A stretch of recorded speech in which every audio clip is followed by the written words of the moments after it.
Cervix uterus का ही part है बच्चों, है ना। इसलिए सबसे पहले इंटरनल में विजाइना है, फिर विजाइना से कनेक्ट रहता है यूट्रस, फिर यूट्रस से कनेक्ट रहती है बच्चों फंडस के नीचे से बच्चों दोनों साइड में दो ट्यूब लाइक स्ट्रक्चर है जिन्हें अपन क्या कहते हैं, फेलोपियन ट्यूब कहते हैं। और फोर्थ है बच्चों ओवेरी, जिसे आप फीमेल गोनाड या फिर सेक्स ऑर्गन या फिर सेक्स ग्लैंड के नाम से भी आप इसे जान। कहने का मतलब आप ये कहा बच्चों कि फीमेल के जो इंटरनल रिप्रोडक्टिव ऑर्गन्स हैं वो कितने हैं, 4 हैं। इन्हें आप इंटरनल जेनाइटल भी कहते हो। विजाइना है, यूट्रस है, फेलोपियन ट्यूब और सर्विक्स है। तो बच्चों अपन ने 2 प्रकार के ऑर्गन की बात की, एक तो एक्सटर्नल की और एक इंटरनल रिप्रोडक्टिव ऑर्गन की। इसके बाद में आ रहा है आपका सबसे और भी इम्पोर्टेंट बच्चों कौन सा, असेसरी रिप्रोडक्टिव ऑर्गन।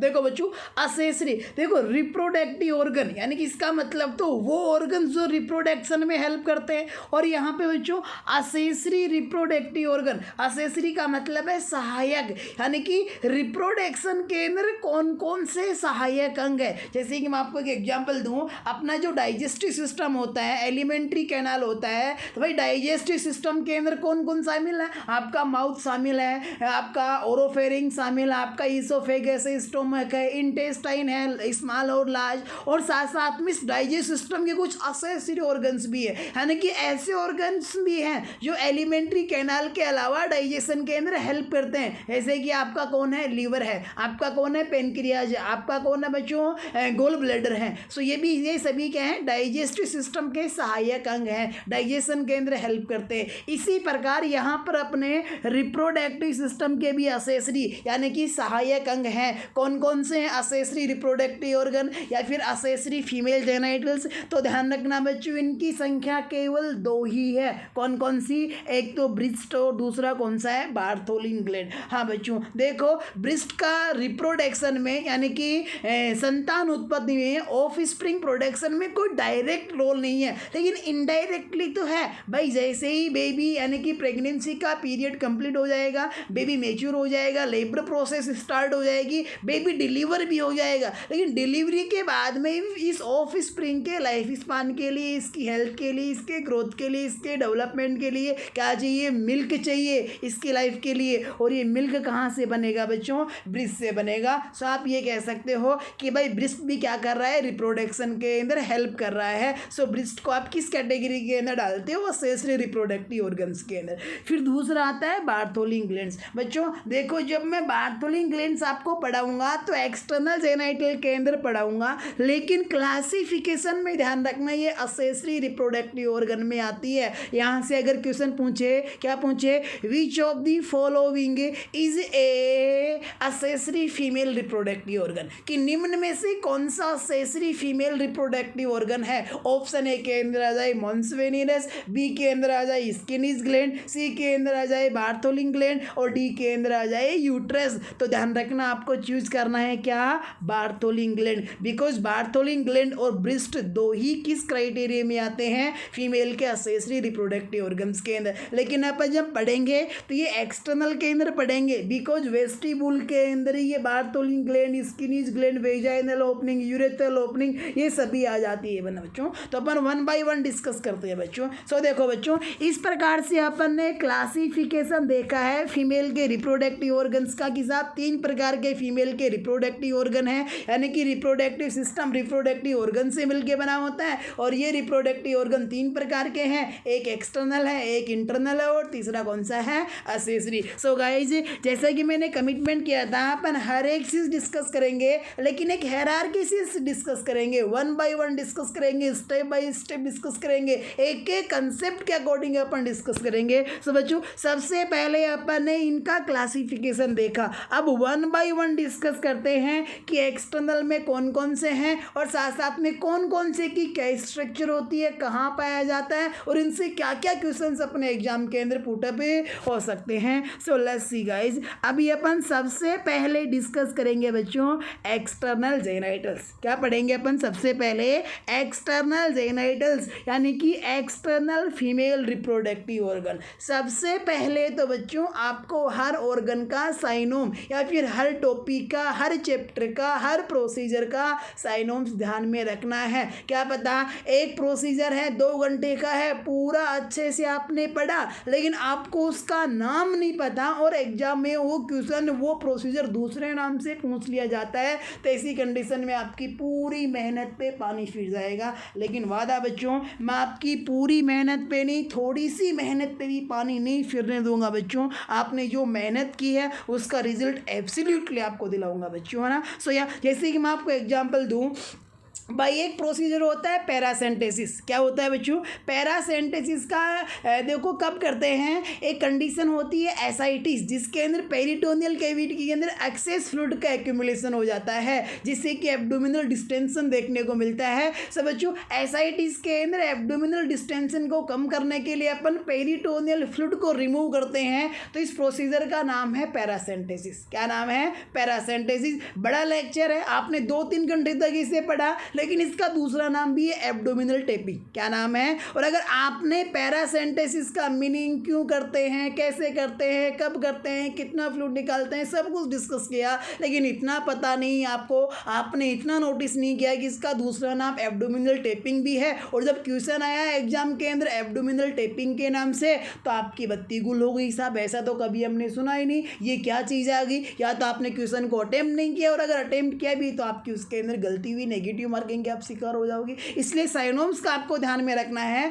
तो अपन यहाँ पे एक्सटर्नल जेनाइटल के साइनोम्स, साइनोम्स का मतलब अनोदर नेम की बात कर रहे हैं। तो देखो बच्चों, एक्सटर्नल जेनाइटल का एक तो दूसरा नाम है वल्वा, और इसका एक तीसरा नाम भी है, वो क्या नाम है? Pudendum. So guys, you can say also, या फिर you can say also by genital name vulva और पुडेंडम। आप एक्सटर्नल जेनाइटल को वल्वा और पुडेंडम भी कह सकते हैं। अब यहाँ पे भी ध्यान रखना, कैसे कैसे अपन वल्वा कहेंगे और कैसे अपन इसे पुडेंडम कहते हैं, क्योंकि मैंने वादा किया था आपको रेशनल बेस पढ़ाने का, आपके कंसेप्ट क्लियर करने का।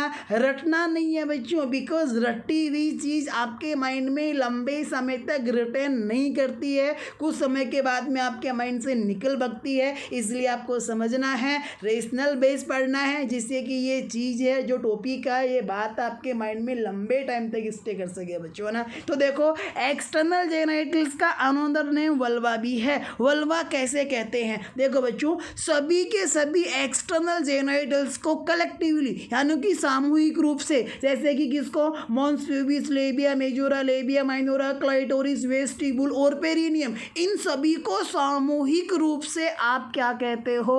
वल्वा कहते हो। जैसे कि बच्चों, अपने पापा जी को, मम्मी जी को, भैया, दीदी, चाचा, चाची, ताऊ, ताई, दादा, दादी, इन सभी को सामूहिक रूप से अपन क्या कहते हैं? फैमिली कहते हैं बच्चों। इसी प्रकार से mons pubis, labia majora, minora, clitoris, vestibule, perineum को आप कलेक्टिवली सामूहिक रूप से क्या कहते हो? वल्वा कहते हो। सो पहला कंसेप्ट तो आपका ये क्लियर हुआ। फिर दूसरी बात, भाई इन एक्सटर्नल जेनाइटल्स को पुडेंडम क्यों कहा जाता है? तो ध्यान रखना बच्चों, एक्सटर्नल जेनाइटल्स को O2 यानी कि ऑक्सीजन जनरेटेड ब्लड सप्लाई जो करने वाली आर्टरी है, उस आर्टरी का नाम है पुडेंडल आर्टरी। 2 आर्टरी होती हैं, एक इंटरनल पुडेंडल आर्टरी होती है और दूसरा एक्सटर्नल पुडेंडल आर्टरी होती है। सब बच्चों, इस आर्टरी के नाम के आधार पर अपन एक्सटर्नल जेनाइटल्स को क्या कह सकते हैं? पुडेंडम भी कह सकते हैं। सो बच्चों, आपके 2 साइनोम्स यहाँ पे क्लियर हुए। देन इसके बाद में बच्चों, आपके सामने इमेज है सभी के सभी एक्सटर्नल जेनाइटल्स की।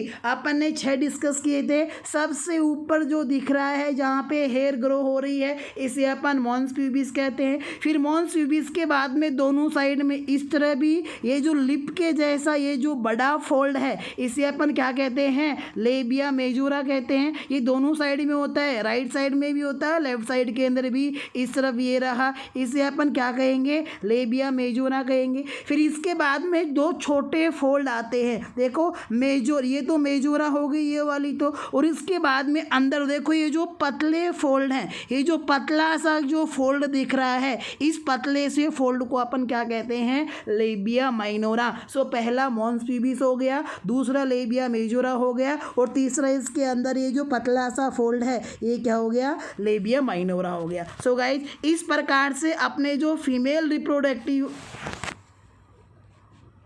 ऑर्गन्स हैं वो कितने प्रकार के हो गए बच्चों? 3 प्रकार के हो गए। कितने प्रकार के हो गए? 3 प्रकार के हो गए। देन इसके साथ साथ अपन बात करें लेबिया माइनोरा के बाद में क्या डिस्कस किया था? क्लाइटोरिस। तो देखो बच्चों यहाँ पर मॉन्स प्यूबिस के जस्ट नीचे ये जो ट्राइंगुलर शेप की स्ट्रक्चर है, कौन सी? मॉन्स प्यूबिस के जस्ट ऊपर ये जो ट्राइंगुलर शेप की स्ट्रक्चर है इसको अपन क्या कहते हैं बच्चों?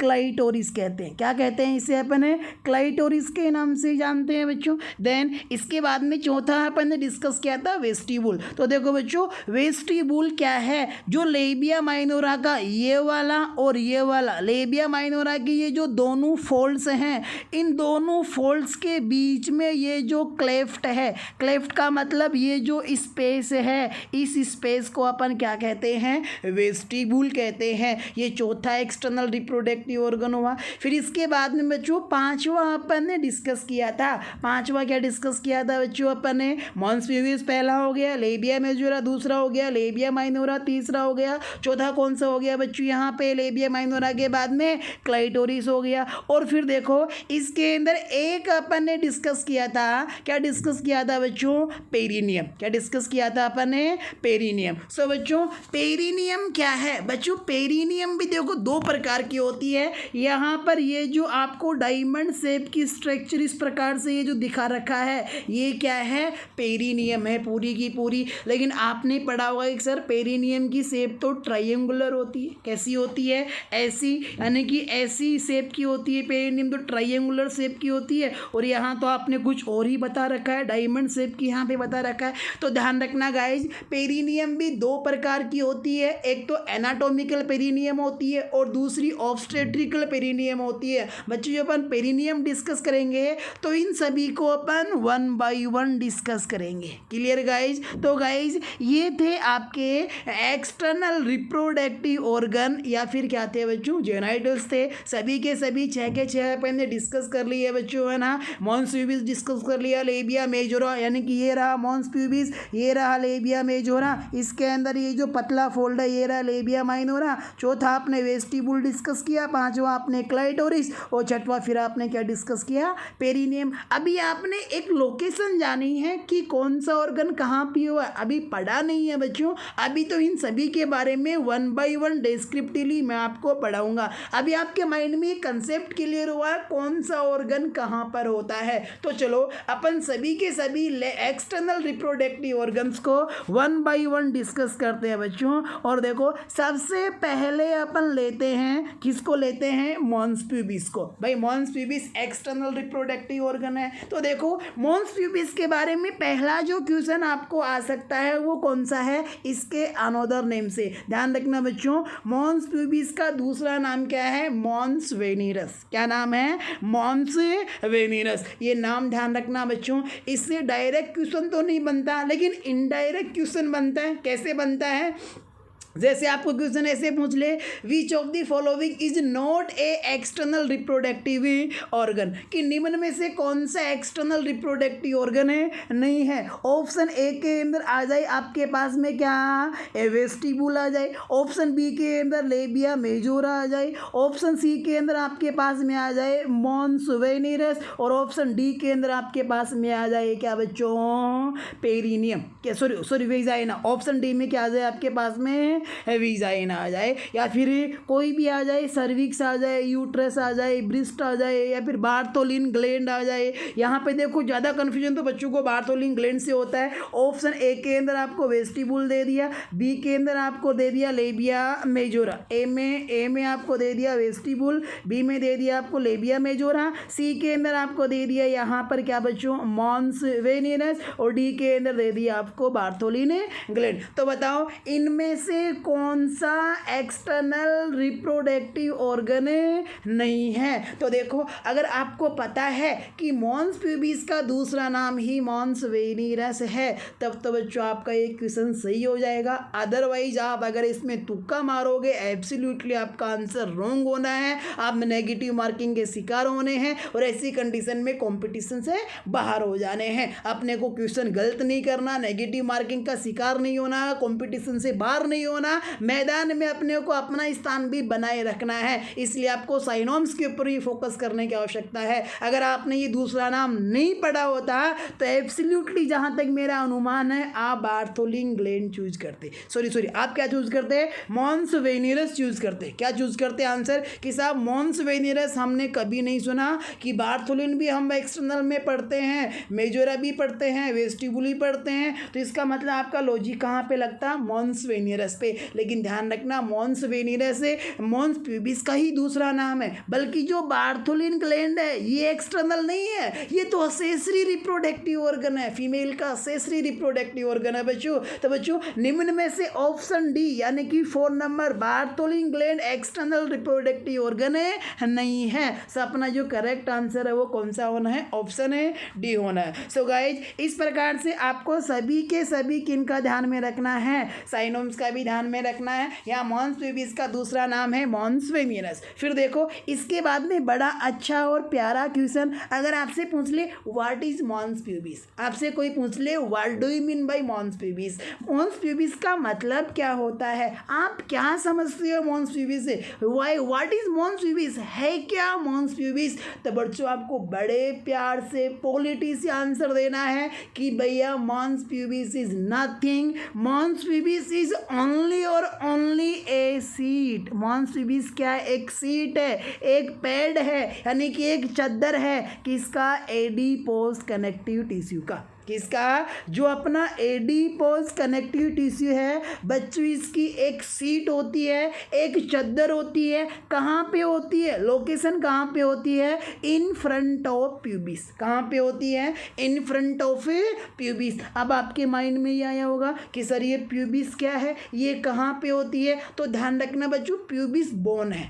प्यूबिस क्या है, बोन है। मैं आपको बता दूं कि अपनी जो पेल्विस होती है ये पेल्विस 4 बोन से मिलके बनी होती है, 2 तो इसमें हिप बोन होती हैं, हिप बोन को आप इनोमिनेट बोन भी कहते हो, एक तो राइट हिप बोन होती है, एक लेफ्ट हिप बोन होती है। सो 2 तो हिप बोन होगी राइट एंड लेफ्ट, तीसरी होगी सैक्रम और चौथी होगी कोकिक्स। इस प्रकार से 4 बोन से मिलकर के कौन बनती है बच्चों, पेल्विस बनती है। तो यहाँ पे देखो इस पेल्विस के अंदर जो हिप बोन है वो एक हिप बोन 3 बोन से मिलके बनती है, किस किस से, इलियम से, ईसियम से और प्यूबिस से। ध्यान रखना अपन जब कमर पे हाथ रखते हैं या बेल्ट टाई करते हैं वो कौन सी बोन पे आता है, ईसीएम क्यू इलियम के ऊपर आता है। और अपन जब बैठते हैं तो अपने जो वेट होता है उसको बियर कौन सी बोन करती है, पेल्विस की, तो हिप बोन की कौन सी करती है, ईसीएम बोन। और सामने की तरफ 2 बोन होती है, किस प्रकार से बच्चों, इस प्रकार से, ये देखो बच्चों इस प्रकार से सामने की तरफ 2 बोन होती हैं, यानी कि एक तो इस तरफ होती है राइट साइड में और दूसरी होती है लेफ्ट साइड में। समझो ये बोन है प्यूबिक बोन, ये कौन सी बोन है, प्यूबिक बोन है। फिर इसके बाद में दोनों साइड के अंदर इस तरफ इलियम बोन आ जाती है और नीचे की तरफ कौन सी आ जाती है, ईसीएम बोन आ जाती है। या फिर आप ऐसे भी डायग्राम बना सकते हो कि भाई देखो ये राउंड शेप की ये क्या है, ये राउंड शेप की अपनी पेल्विस है, इस पेल्विस में ऊपर की तरफ तो ये तो हो गई कौन सी, इलियम, फिर इस तरफ नीचे की तरफ ये कौन सी हो गई, ईसीएम, और सामने की तरफ ये जो बोन जुड़ रही है, ये जो बोन, ये बोन कौन सी है बच्चों, प्यूबिक बोन। ये कौन सी बोन है, प्यूबिक बोन। सब बच्चों इस प्यूबिक बोन के ऊपर एडिपोज कनेक्टिव टिश्यू की जो सीट है या फिर जो पैड है, इस पैड को अपन क्या कहते हैं, मॉन्स प्यूबिस। सब बच्चों यहाँ से आपकी 2 बातें क्लियर हुई। एक तो मॉन्स प्यूबिस क्या है, तो बच्चों एक सीट है, एक पैड है। पूछे कौन से टिश्यू का बना होता है, तो कहना है एडिपोज कनेक्टिव टिश्यू का बना होता है। दूसरा आपसे पूछे क्या, लोकेशन, कि मॉन्स प्यूबिस की लोकेशन क्या होती है, कहाँ पे पाया जाता है, तो इन फ्रंट ऑफ प्यूबिस, यानी कि प्यूबिस के सामने। इस प्रकार से प्यूबिस के सामने जो एडिपोज टिश्यू, एडिपोज को आप सबक्यूटेनियस टिश्यू, ऐसी टिश्यू भी कहते हो, कह सकते हो, इसकी जो सीट होती है इसी को हम क्या कहते हैं, मॉन्स प्यूबिस। फिर देखो बच्चों दूसरी बात यहाँ पे ध्यान रखना क्या, कि ये जो मॉन्स प्यूबिस है, ये मॉन्स प्यूबिस कवर्ड रहता है किसके द्वारा, हेयर्स के द्वारा, वो भी कौन सी एज में, प्यूबर्टी एज में। प्यूबर्टी का मतलब होता है किसी भी, ये मेल में भी होती है और फीमेल में भी होती है, कि साहब जब भी अपनी बॉडी में सेकेंडरी सेक्सुअल कैरेक्टरिस्टिक्स का डेवलपमेंट होता है तो इसी स्टेज को अपन क्या कहते हैं, प्यूबर्टी कहते हैं। और बच्चों यहाँ पे सेकेंडरी सेक्सुअल कैरेक्टरिस्टिक्स कौन कौन से हैं, जैसे कि यहाँ पे थैलार्की है जो प्यूबर्टी का पहला साइन होता है, फर्स्ट एविडेंस होता है। थैलार्की का मतलब onset of the breast development is the first evidence या first sign of the puberty. इसके अलावा यहाँ पे प्यूबेरकी होता है। प्यूबेरकी का मतलब इस मॉन्स प्यूबिस के ऊपर हेयर का ग्रो करना, एड्रीनर्की यानी कि एक्जिला में हेयर का ग्रो करना, हाइट का बढ़ना और साथ साथ में मेनार्की यानी कि मेंसेस का आना, ये क्या है, प्यूबर्टी के साइन है, प्यूबर्टी के एविडेंस है। समझो प्यूबर्टी एज के अंदर जब सेकेंडरी सेक्सुअल कैरेक्टरिस्टिक्स का डेवलपमेंट होता है तो ये जो मॉन्स प्यूबिस होता है ये सारा का सारा किसके द्वारा कवर हो जाता है, हेयर्स के द्वारा, यानी कि इस पे हेयर प्रेजेंट होते हैं। लेकिन बच्चों यहाँ से क्वेश्चन आपको एक और पुटअप हो सकता है, वो क्वेश्चन क्या है कि मॉन्स प्यूबिस के ऊपर ग्रो करने वाले जो हेयर्स होते हैं, इन हेयर्स का पैटर्न कैसा होता है, क्या ये सर्किल शेप में ग्रो करते हैं या फिर ये कैसी आयताकार शेप में ग्रो करते हैं या फिर ये ट्रायंगुलर शेप में ग्रो करते हैं। यानी कि मॉन्स प्यूबिस के ऊपर जो ग्रो करने वाले हेयर्स होते हैं, इन हेयर्स का पैटर्न कैसा होता है। तो ध्यान रखना बच्चों, जैसे कि इमेजिंग दैट है, जैसे कि ये तो राइट प्यूबिक बोन है, ये लेफ्ट प्यूबिक बोन है, दोनों बोन आपस में जुड़ी तो जॉइंट बना सिम्फाइसिस प्यूबिस, और इसके ऊपर सबक्यूटेनियस टिश्यू की ये सीट, ये मॉन्स प्यूबिस है। इस मॉन्स प्यूबिस के ऊपर ग्रो करने वाले जो हेयर्स होते हैं वो ध्यान रखना ट्रायंगुलर शेप में होते हैं। किस शेप में होते हैं, इस प्रकार से ट्रायंगुलर शेप के अंदर मॉन्स प्यूबिस पे क्या ग्रो करते हैं बच्चों, हेयर्स ग्रो करते हैं। सब बच्चों मॉन्स प्यूबिस के ऊपर ग्रो करने वाले हेयर का जो पैटर्न है वो कैसा है, ट्रायंगुलर पैटर्न है। ध्यान रखना बच्चों, इसी ट्रायंगुलर पैटर्न को आप क्या कह सकते हो, ईस्चियन पैटर्न। ध्यान रखना, ट्रायंगुलर को ग्रीक भाषा में क्या कहा जाता है, ईस्चियन, ESCUTHCHEON,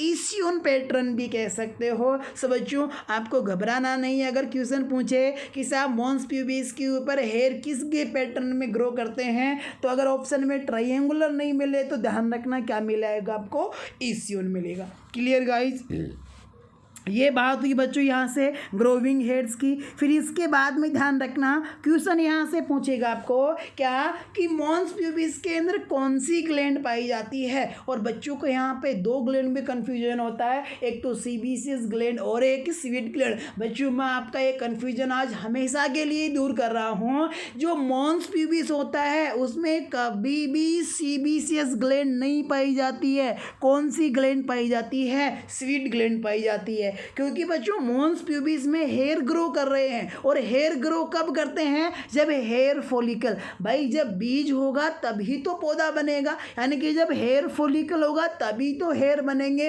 और ध्यान रखना बच्चों, इस हेयर फॉलिकल का और स्वीट ग्लैंड का अपने प्रभु राम जी और हनुमान जी जैसा रिलेशन है। वो कहते हैं ना भाई, जहाँ जहाँ प्रभु श्री राम वहाँ वहाँ हनुमान। तो इसी प्रकार आपको भी ध्यान रखना है, जहाँ जहाँ हेयर फॉलिकल यानी कि जहाँ जहाँ हेयर वहाँ वहाँ ग्लैंड कौन सी, स्वीट ग्लैंड। और बच्चों जहाँ हेयर फॉलिकल नहीं, जहाँ हेयर नहीं, ध्यान रखना वहाँ स्वीट ग्लैंड भी नहीं। सब बच्चों क्लियरली अभी आपने देखा कि मॉन्स प्यूबिस पे हेयर ग्रो करते हैं, इसका मतलब मॉन्स प्यूबिस में हेयर फॉलिकल होते हैं, और हेयर फॉलिकल होते हैं तो ग्लैंड कौन सी होती है, स्वीट ग्लैंड होती है, जो स्वीट का फॉर्मेशन करती है। बच्चों one of the important question आपके लिए कि which gland present in the mons pubis, तो आपका सटीक आंसर जाएगा क्या, स्वीट ग्लैंड। अगर आपसे पूछे कि मॉन्स प्यूबिस के अंदर हेयर फॉलिकल प्रेजेंट होते हैं या एब्सेंट होते हैं, तो आप क्या कहोगे बच्चों, यहाँ पे हेयर फॉलिकल्स प्रेजेंट होते हैं। फिर इसके बाद में देखो यहाँ से कई बार एग्जाम में क्वेश्चन आते हैं एपिथेलियम के। कई बार पूछते हैं भाई ओरल कैविटी में कौन सी एपिथेलियम पाई जाती है, ट्रेकिया में कौन सी एपिथेलियम पाई जाती है, इसोफेगस में कौन सी एपिथेलियम पाई जाती है, यूट्रस में कौन सी पाई जाती है, विजाइना में कौन सी पाई जाती है, मॉन्स प्यूबिस में कौन सी एपिथेलियम पाई जाती है। जाती है। सो बच्चों यहाँ से पूछे अगर आपको कि which epithelium find in the mons pubis, या फिर पूरे ऑल ओवर एक्सटर्नल जेनाइटल्स, ध्यान रखना सारे एक्सटर्नल जेनाइटल में एक ही एपिथेलियम पाई जाती है बच्चों। कौन सी पाई जाती है? Stratified squamous epithelium. कौन सी? Stratified squamous epithelium. यहाँ पे देखो बच्चों, स्ट्रेटिफाइड का मतलब है जो एपिथेलियल सेल्स है इनकी एक लाइन नहीं है, मल्टीपल लाइनिंग है। जैसे कि इस प्रकार से एक लाइन, ये दूसरी लाइन होगी, ये फिर तीसरी लाइन होगी, ये फिर चौथी लाइन होगी। तो स्ट्रेटिफाइड का मतलब यहाँ पे क्या है? मल्टीपल है। स्ट्रेटिफाइड का मतलब क्या है? मल्टीपल है। सो मल्टीपल लाइनिंग वाली स्ट्रक्चर को पहले अपन क्या काम में लेते हैं? स्ट्रेटिफाइड। स्क्वामस यहाँ पे क्यों लगाया है? क्योंकि ये जो सेल्स होती हैं कैसी होती है? फ्लैट सेल्स होती हैं, यानी कि चपटी सेल्स होती हैं। स्क्वामस का मतलब कैसी सेल? Flat sales. और बच्चों एपिथेलियम सेल्स वो सेल्स हैं जो या तो सीक्रेशन का काम करती हैं, या फिर कहीं पर एब्जॉर्प्शन का काम करती है, तो कहीं पर प्रोटेक्शन का काम करती हैं। उन सेल्स को अपन क्या कहते हैं? एपिथेलियल सेल्स कहते हैं। सो बच्चों ध्यान रखना, मॉन्स प्यूबिस के अंदर मल्टीपल लाइनिंग वाली चपटी एपिथेलियल सेल्स पाई जाती हैं। हिंदी में क्या, इंग्लिश में क्या कहोगे? Stratified squamous epithelium present in the mons pubis और इन ऑल एक्सटर्नल जेनाइटल। सभी के अंदर कौन सी पाई जाती है? स्ट्रेटिफाइड पाई जाती है। फिर ध्यान रखना बच्चों, ये स्ट्रेटिफाइड भी दो प्रकार की होती है, एक तो केरेटिनाइज होती है और दूसरी नॉन केरेटिनाइज होती है। यहाँ देखो, केरेटिनाइज और नॉन केरेटिनाइज का मतलब क्या होता है? देखो, केरेटिनाइज का मतलब आपने सुना होगा भाई, अपनी जो स्किन होती है इसकी शेडिंग होती है। स्किन की क्या होती है? शेडिंग। क्यों? क्योंकि बच्चों अपनी स्किन के अंदर एक सेल होती है केराटिनोसाइट, जो एक प्रोटीन का निर्माण करती है जिसका नाम है केराटिन प्रोटीन। बच्चों जब इस केराटिनोसाइट के द्वारा बनाया गया केराटिन प्रोटीन इन एपिथेलियल सेल्स के साइटोप्लाज्म को रिप्लेस कर देता है, यानी कि एपिथेलियम सेल के साइटोप्लाज्म की जगह कौन आ जाता है? ये केराटिन प्रोटीन आ जाता है। तो फिर इस एपिथेलियम सेल की क्या हो जाती है? शेडिंग हो जाती है, डेथ हो जाती है, और डेथ होने के बाद में अपनी स्किल से सेट डाउन हो जाती है, झड़ जाती है, दूर हो जाती है। इसको अपन क्या कहते हैं? केरेटिनाइजेशन या फिर केरेटिनाइज। तो बच्चों मॉन्स प्यूबिस की जो स्किन होती है वो कैसी होती है? झड़ती रहती है इसके एपिथेलियल सेल से, यानी कि ये कैसी है? केरेटिनाइज है। और नॉन केरेटिनाइज का मतलब इनमें केरेटिनोसाइट नहीं होती है, तो केराटिन प्रोटीन भी नहीं बनेगा तो एपिथेलियम सेल का साइटोप्लाज्म है वो केराटिन प्रोटीन के द्वारा रिप्लेस नहीं होगा, तो सेल की डेथ नहीं होगी, और डेथ नहीं होगी तो सेल की शेडिंग नहीं होगी, और शेडिंग नहीं होगी तो अपन कहेंगे साहब केरेटिनाइजेशन इसमें नहीं हुआ है, यानी कि इसे एपिथेलियम कैसी है? नॉन केरेटिनाइज है। लेकिन बच्चों मॉन्स प्यूबिस की सेल्स में एपिथेलियल सेल्स के अंदर शेडिंग होता है due to replacement of the cytoplasm by keratin protein which results in cell will be down and a shut down. बच्चों सेल की डेथ हो जाएगी और बाद में क्या हो जाएगी? सेल शट डाउन हो जाएगी, यानी कि स्किन से दूर हो जाएगी। सो इसका मतलब यहाँ पे केरेटिनाइजेशन हो रहा है मॉन्स प्यूबिस के एपिथेलियम में। सो बच्चों ये मॉन्स प्यूबिस की स्ट्रेटिफाइड स्क्वामस एपिथेलियम कौन सी स्ट्रेटिफाइड स्क्वामस एपिथेलियम है? केरेटिनाइज है। सो आपका सिंगल नेम बन गया कि मॉन्स प्यूबिस के अंदर केरेटिनाइज स्ट्रेटिफाइड स्क्वामस एपिथेलियम पाई जाती है। सो गाइज ये ऑल ओवर थिंग्स थी किसके बारे में? मॉन्स प्यूबिस के बारे में। आई होप आपको सारा का सारा अंडरस्टैंड हुआ होगा, कुछ भी मुश्किल नहीं है, एवरीथिंग इज ईजी। और बच्चों यू कैन डू एवरीथिंग, अगर एफर्ट करते हो तो आप सब कुछ कर सकते हो और हार्ड को भी ईजी बना सकते हो। सिंपल सी बात डिस्कस की। मॉन्स प्यूबिस का दूसरा नाम है यहाँ पे क्या? मॉन्स वेनियरस है। देन इसके साथ साथ में मॉन्स प्यूबिस क्या है? एक सीट है किसकी? एडिपोज टिश्यू की। लोकेशन क्या है? प्यूबिक बोन के सामने होता है। किसके द्वारा कवर होते हैं? हेयर्स के द्वारा, क्योंकि इसमें हेयर फॉलिकल पाए जाते हैं। कब कवर होते हैं? प्यूबर्टी एज में कवर होते हैं। प्यूबर्टी के बारे में अपन एम साइकिल के अंदर डिस्क्रिप्टिवली पढ़ेंगे बच्चों, है ना। देन हेयर्स का पैटर्न कैसा होता है भाई? ट्रायंगुलर होता है, या फिर ट्रायंगुलर का दूसरा नाम क्या है? इस्यून पैटर्न भी है। देन इसके अलावा मॉन्स प्यूबिस में कौन सी ग्लैंड पाई जाती है? स्वीट ग्लैंड पाई जाती है। हेयर फॉलिकल प्रेजेंट या एब्सेंट? प्रेजेंट होते हैं। कौन से एपिथेलियम पाई जाती है? Stratified squamous epithelium. कौन सी स्ट्रेटिफाइड स्क्वामस? कैरेटिनाइज या फिर नॉन कैरेटिनाइज? तो आप कहोगे साहब keratinised stratified squamous epithelium. Clear guys इतनी बात? चलो इसके बाद में अपन डिस्कस करते हैं बच्चों मॉन्स प्यूबिस के बाद में दूसरे नंबर का फीमेल का एक्सटर्नल रिप्रोडक्टिव ऑर्गन, जिसका नाम क्या है? Labia majora. अब देखो बच्चों यहाँ पे वर्ड को अपन समझते हैं। देखो इसको लेबिया मेजोरा क्यों कहा गया? देखो लेबिया वर्ड बना है अपने लिप्स से, और बच्चों लिप्स से क्यों बनाया गया? क्योंकि ये जो लेबिया मेजोरा के जो दोनों फोल्ड होते हैं, इन दोनों के दोनों फोल्ड की जो शेप है वो कैसी है? अपने होठों के जैसी है, यानी कि अपने लिप्स के जैसी है, इसलिए क्या कहा गया? लेबिया कहा गया। लेकिन अब होठों के जैसी स्ट्रक्चर दो है,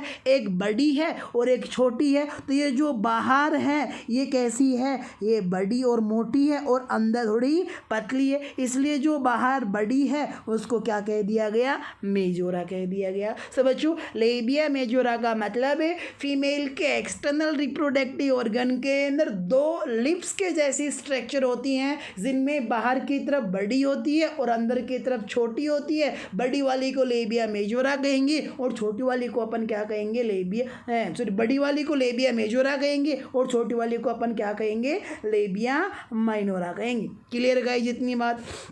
देन इसके बाद में अपन डिस्कस करते हैं कि लेबिया मेजोरा क्या है, या फिर लेबिया मेजोरा किससे बनी होती है। तो पहली बात तो ध्यान रखना बच्चों, ये जो लेबिया मेजोरा है ये किससे बनी होती है? Skin and subcutaneous tissue. अगर आपसे पूछे कि मॉन्स प्यूबिस किससे बना है, भाई सबक्यूटेनियस टिश्यू से बना है। लेबिया मेजोरा किससे बनी है? Skin and subcutaneous tissue. और मॉन्स प्यूबिस की तरह ये लेबिया मेजोरा भी कौन सी एपिथेलियम के द्वारा कवर होती है? Stratified squamous epithelium. सो आपको ध्यान में रखना है, पहले ही मैंने कह दिया कि सभी एक्सटर्नल जेनाइटल में कौन सी एपिथेलियम पाई जाती है? Stratified squamous epithelium. दूसरी बात आपको ध्यान में रखना है कि जो अपने जितने भी एक्सटर्नल जेनाइटल हैं, इन सारे के सारे एक्सटर्नल जेनाइटल की बाउंड्री बनाती है कौन? Labia majora. यानी कि labia majora made up the boundary of valve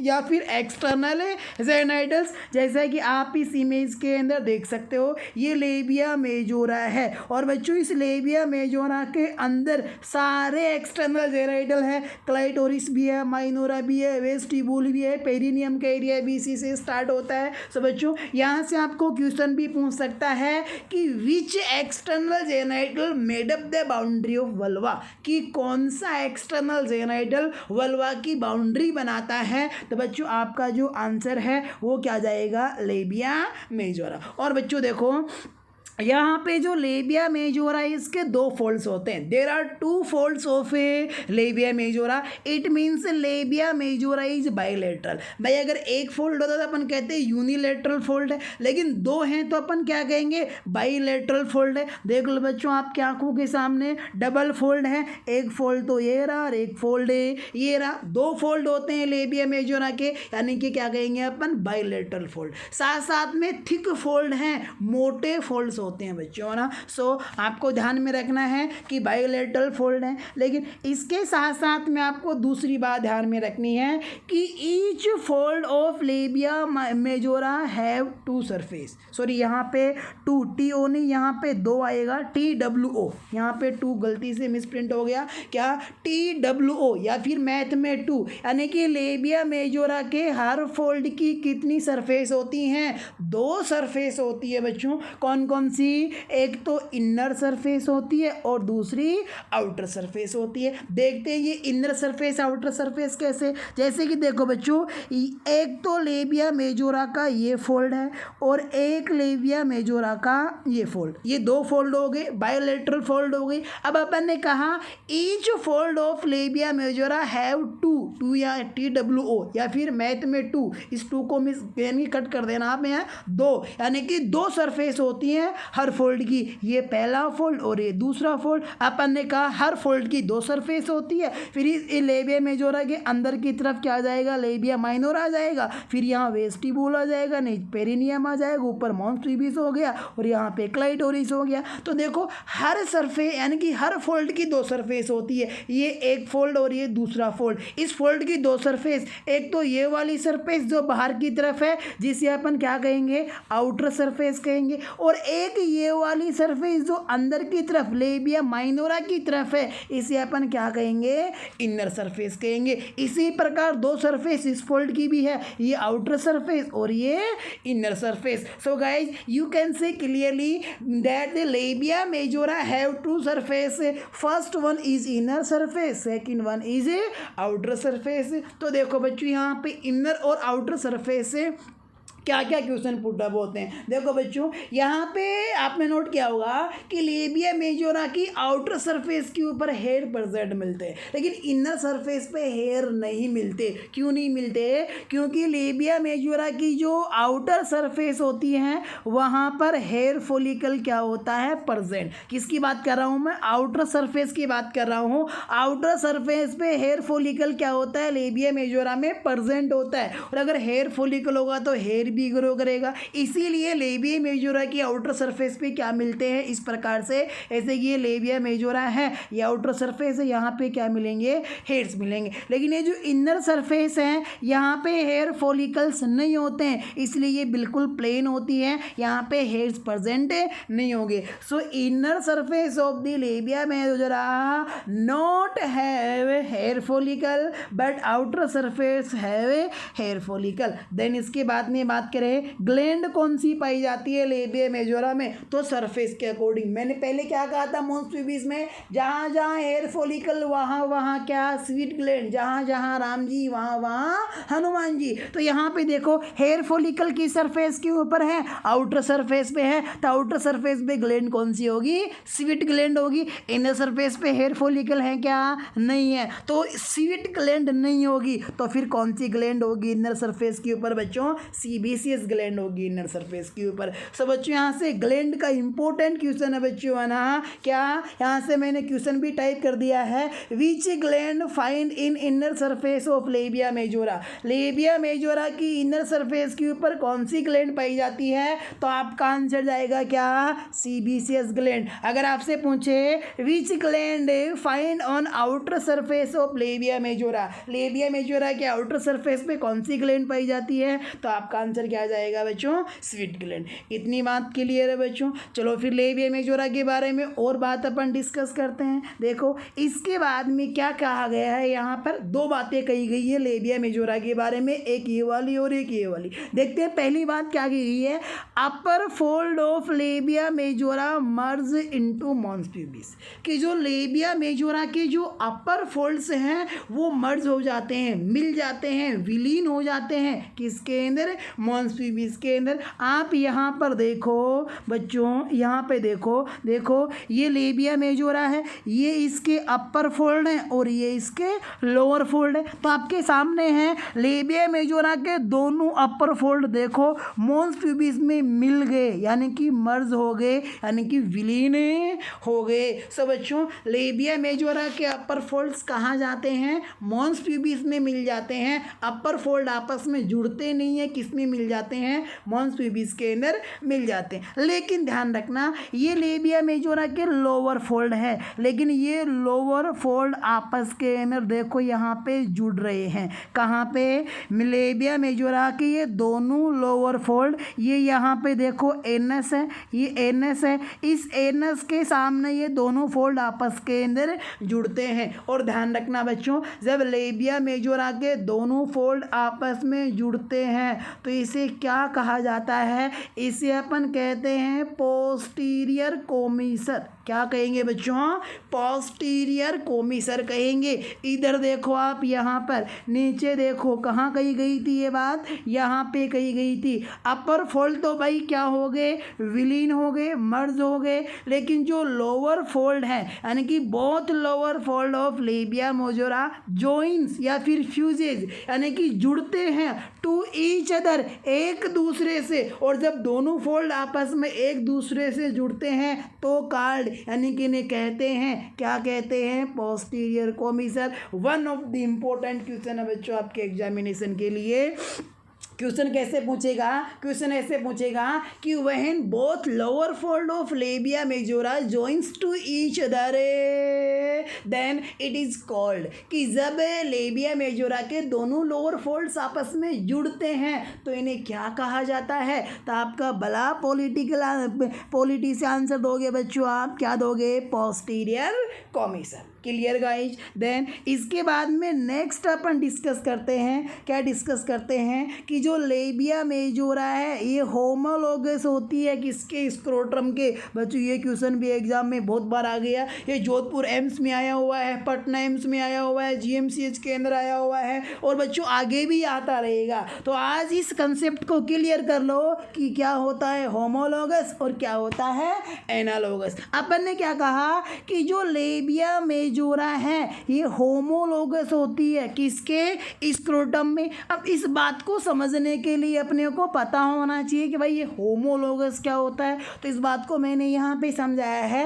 homologous का मतलब है मेल और फीमेल के वे रिप्रोडक्टिव ऑर्गन जो सेम है, यानी कि समान है, किसमें? Structure and origin. कि साहब जिनकी स्ट्रक्चर सेम है और ओरिजिन, यानी कि फीटल लाइफ के दौरान दोनों सेम ही एम्ब्रियोनिक जर्म लेयर से डेवलप हुए हैं। बच्चों एम्ब्रियोनिक जर्म लेयर का मतलब जब फर्टिलाइजेशन होता है, इम्प्लांटेशन होता है, ब्लास्टोसिस्ट में डिफ्रेंसिएशन होते हैं, आउटर सेल मास बनता है, इनर सेल मास बनता है, तो फिर इनर सेल मास से 3 जर्म लेयर ओरिजिनेट होती हैं, एक्टोड्रम, मीजोड्रम और एंडोड्रम। अपनी बॉडी की हर सेल, हर ऑर्गन इन्हीं एम्ब्रियोनिक जर्म लेयर से बना है। सो बच्चों यहाँ पे जो होमोलोगस का मतलब फीटल लाइफ में सेम एम्ब्रियोनिक जर्म लेयर से बना, और साथ साथ में एनाटॉमिकल स्ट्रक्चर भी क्या हो, उन जेनाइटल्स की सेम हो मेल और फीमेल में, तो उन्हें क्या कहेंगे अपन?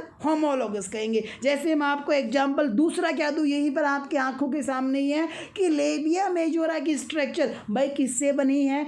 स्किन और एसी टिश्यू, यानी कि एडिपोज टिश्यू से बनी है लेबिया मेजोरा। स्किन और एडिपोज टिश्यू से बनी है। तो मेल में देखो, जो मेल का जो स्क्रोटम है, जो टेस्टिस को सराउंड करता है, कवर करता है, वो जो स्क्रोटम है बच्चों, वो स्क्रोटम भी किससे बना है? स्किन और एसी टिश्यू से ही बना है। इसका मतलब लेबिया मेजोरा और स्क्रोटम की स्ट्रक्चर क्या हुई?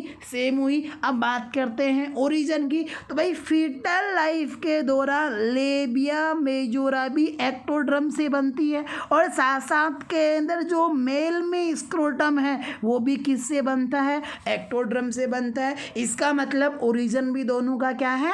सेम है। तो जब दोनों यानी कि मेल और फीमेल में किन्हीं जेनेटल्स का अगर एनाटॉमिकल स्ट्रक्चर और ओरिजिन सेम हो तो उन्हें अपन क्या कहते हैं? होमोलोगस कहते हैं। बच्चों यहाँ पर लेबिया मेजोरा और स्क्रोटम की स्ट्रक्चर भी सेम है, ओरिजिन भी सेम है, इसलिए इन्हें क्या कहेंगे अपन? होमोलोगस कहेंगे बच्चों। सो क्वेश्चन आपको अगर ऐसे पूछ रहा हो कि लेबिया मेजोरा किसके होमोलोगस होती है, तो आंसर क्या आ जाएगा? स्क्रोटम। या फिर ये अपोजिट डायरेक्शन में भी हो सकता है। क्वेश्चन ऐसे ही पूछ सकता है कि स्क्रोटम किसके होमोलोगस होता है, तो आपका आंसर क्या आ जाएगा? लेबिया मेजोरा, क्योंकि दोनों को आप अपोजिट साइड के अंदर आप कन्वर्ट कर सकते हो। फिर एक टर्म आती है, यही बता देता हूँ मैं आपको, एनालोगस। क्या? होमोलोगस के बाद में टर्म आती है एनालोगस। एनालोगस का मतलब है मेल और फीमेल के वे जेनाइटल, वे रिप्रोडक्टिव ऑर्गन जो सेम यानी कि समान होते हैं, किसमें? इन फंक्शन, यानी कि मेल और फीमेल के वे रिप्रोडक्टिव ऑर्गन जो फंक्शंस में तो सेम है, काम तो दोनों का एक है, बट डिफरेंट इन स्ट्रक्चर, लेकिन उनकी एनाटॉमिकल स्ट्रक्चर क्या है? डिफरेंट है। उन्हें क्या कहेंगे अपन? एनालॉगस कहेंगे। जैसे मैं यहाँ पे आपको अगर कोई एग्जाम्पल दूँ तो वो एग्जाम्पल होगा टेस्टिस और ओवेरी। वो क्या होगा? टेस्टिस और ओवेरी। भाई टेस्टिस ओवेरी के एनालॉगस होता है और ओवेरी टेस्टिस के एनालॉगस होती है, क्योंकि टेस्टिस और ओवेरी के फंक्शन क्या होते हैं? सेम होते हैं, लेकिन स्ट्रक्चर क्या होती है? डिफरेंट होती है। मैं आपको एग्जाम्पल के द्वारा समझता हूँ कि फंक्शन कैसे सेम है, स्ट्रक्चर कैसे डिफरेंट है। देखो भाई, अपने जो टेस्टिस होते हैं, टेस्टिस के अंदर सेल होती है कौन सी? लीडिंग सेल, जिसे आप इंटरस्टिशियल सेल भी कहते हो। वो हार्मोन बनाती है कौन सा? टेस्टोस्टेरोन। और बच्चों टेस्टोस्टेरोन कैसा हार्मोन है? एक स्टीरॉयड हार्मोन है। कहने का मतलब टेस्टो यानी कि जो टेस्टिस होते हैं मेल में, वो स्टीरॉयड हार्मोन प्रोड्यूस कर रहे हैं। और प्रोड्यूस करने के लिए अपन क्या सुफिक्स काम में लेते, क्या प्रफिक्स काम में लेते हैं? पीछे क्या लगाते हैं? जेनेसिस। तो बच्चों टेस्टिस यहाँ पे स्टीरॉयड प्रोड्यूस कर रहे हैं, सो आप ये कह सकते हो कि टेस्टिस स्टीरॉयडोजेनेसिस का काम कर रहे हैं। अब देखो, जो ओवेरी होती है, ओवेरी में जो फोलिकल होता है, ये फोलिकल एफएसएस के द्वारा स्टिमुलेट होते हैं। तो ये फोलिकल भी दो हार्मोन देते हैं, एक तो एस्ट्रोजन और एक प्रोजेस्टेरोन। तो एस्ट्रोजन और प्रोजेस्टेरोन दोनों कैसे हार्मोन है? स्टीरॉयड हार्मोन है। सो कहने का मतलब ओवेरी भी स्टीरॉयड हार्मोन बना रही है, यानी कि ओवेरी भी स्टीरॉयडोजेनेसिस का काम कर रही है। सो दोनों का फंक्शन क्या हुआ? सेम हुआ। अब देखो दूसरा एग्जांपल और दो फंक्शन के सेम का। देखो भाई, एक टर्म होती है गेमेट। क्या टर्म होती है बच्चों? गेमेट। गेमेट का मतलब होता है रिप्रोडक्टिव सेल या फिर जर्म सेल भी कह सकते हो। ऐसी सेल जिनसे रिप्रोडक्शन होता है, ऑफ स्प्रिंग प्रोड्यूस होती है, उन्हें क्या कहते हैं? गेमेट। हाँ, ये मेल और फीमेल दो प्रकार की होती है, मेल गेमेट और फीमेल गेमेट। लेकिन जब इन गेमेट्स का मैच्योरेशन होता है, इनमें डेवलपमेंट होता है, तो बच्चों इनके जो मैच्योरेशन की प्रोसेस है या फिर जो बनने की जो प्रोसेस है, उसे कहते हैं गेमेटोजेनेसिस। अब देखो, ओवेरी के अंदर तो कौन सा गेमेट? फीमेल गेमेट यानी कि ओवम। और टेस्टिस में कौन सा गेमेट? मेल गेमेट यानी कि स्पर्म। यानी कि टेस्टिस भी गेमेट बना रहा है और ओवेरी भी गेमेट बना रहा है। तो जब दोनों प्रोड्यूस कर रहे हैं, तो कहने का मतलब है ओवेरी भी गेमेटोजेनेसिस का काम कर रही है और टेस्टिस भी गेमेटोजेनेसिस का काम कर रही है। तो इस आधार पर दोनों के फंक्शन क्या हुए? सेम हुए। अब बात मैं आपको बताऊं किसकी यहाँ पर है? Different in structure. तो बच्चों आप भली बात ही जानते हो कि ओवेरी की फंक्शनल और स्ट्रक्चरल यूनिट एक राउंड शेप की सेल होती है, जिसे आप प्राइमरी फोलिकल कहते हैं। इसको आप ओवेरियन फोलिकल के नाम से भी जानते हो, इसको आप प्रीमोर्डियल फोलिकल के नाम से भी जानते हो। सो ओवेरी की तो स्ट्रक्चरल और फंक्शनल स्ट्रक्चर एक राउंड शेप की सेल है, जिसे प्राइमरी फोलिकल कहा जाता है। लेकिन ध्यान रखना बच्चों, जो मेल के अंदर जो टेस्टिस होते हैं, इन टेस्टिस की जो स्ट्रक्चरल और फंक्शनल यूनिट है, वो एक ट्यूब लाइक स्ट्रक्चर होती है, जिन्हें आप सेमिनिफेरस ट्यूबल कहते हो। तो देखो स्ट्रक्चर में कितना डिफरेंट। टेस्टिस की तो स्ट्रक्चरल यूनिट एक ट्यूब लाइक स्ट्रक्चर है और ओवेरी की स्ट्रक्चरल यूनिट एक राउंड शेप की सेल है। टेस्टिस की स्ट्रक्चरल यूनिट सेमिनिफेरस ट्यूबल है, इसकी यूनिट प्राइमरी फोलिकल है। सो दोनों की स्ट्रक्चर क्या हुई? यहाँ पे डिफरेंट हुई। और बच्चों एनालॉगस का मतलब ही क्या होता है कि जब फंक्शन सेम हो लेकिन स्ट्रक्चर डिफरेंट हो, उसी को अपन क्या कहते हैं? एनालॉगस कहते हैं। तो आई होप गाइज आपको होमोलॉगस और एनालॉगस का मीनिंग भी समझ में आया होगा। लेबिया मेजोरा मेल में स्क्रोटम की होमोलॉगस होती है और स्क्रोटम फीमेल में लेबिया मेजोरा की होमोलॉगस होता है। टेस्टिस ओवेरी के होमोलॉगस होते हैं, सॉरी एनालॉगस, होमोलॉगस नहीं एनालॉगस। टेस्टिस ओवेरी के एनालॉगस होते हैं और ओवेरी टेस्टिस के एनालॉगस होती है। सो कहने का मतलब है आपके ये दोनों कंसेप्ट क्या हो गए बच्चों? क्लियर हो गए। बच्चों यही नहीं, अभी तक इंट्रो से लेकर के और एनालॉगस तक अपन ने जो कुछ भी डिस्कस किया, उम्मीद है बच्चों आपके सारे कंसेप्ट क्लियर हो गए होंगे। लेकिन बच्चों मैं यहाँ आपके लिए हूँ, अगर फिर भी आपके माइंड में कोई डाउट रह जाता है तो कमेंट सेक्शन में जाना और अपना डाउट राइट करना और उसे कमेंट करना बच्चों जितना जल्दी, यानी कि जैसे मेरे पास ये कमेंट मुझे रिसीव होता है, रिसीव होने के बाद में एज सून बच्चों आपका डाउट क्या हो जाएगा, क्लियर हो जाएगा। Clear guys. तो बच्चों माई सेल्फ इज विकास योगी और आप देख रहे हैं आज से कंटिन्यूअस ऑब्स्टेटिक एंड गायनेकोलॉजी के lectures. Thank you guys, thank you all of you.